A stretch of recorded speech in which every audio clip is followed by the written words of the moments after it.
Update news. शहरात गोवंश तस्करी आणि अवैध प्रकरणांविरुद्ध यवतमाळ पोलिसांनी एकाच वेळी 2 ठिकाणी मोठी धडक कारवाई केली आहे। या धडाकेबाज मोहिमेमुळे बेकायदेशीर कृत्य करणाऱ्यांचे धाबे दणाणले आहेत। पहिली कारवाई शहरातील अलकाबीर नगर परिसरातील गोडाऊनवर करण्यात आली। यवतमाळ पोलीस कर्मचाऱ्यांनी अत्यंत सतर्कता दाखवत आणि गुप्त माहितीच्या आधारे सापळा रचून गोवंशाचे अवैध मांस व तस्करी करणाऱ्यांवर थेट हल्लाबोल केला।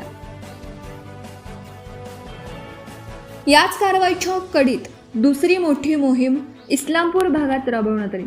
स्थानिक गुन्हे शाखा LCB आणि यवतमाळ सिटी पोलीस स्टेशनच्या संयुक्त पथकाने इस्लामपुरात मोठी कारवाई केली।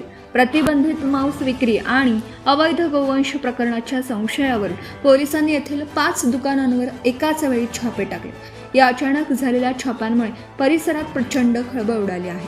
कायद्याचे उल्लंघन करणाऱ्यांवर कठोर कारवाईचा इशारा पोलिसांनी दिला असून या प्रकरणी गुन्हे नोंदवण्याची प्रक्रिया आणि पुढील तपास यवतमाळ पोलीस करत आहेत।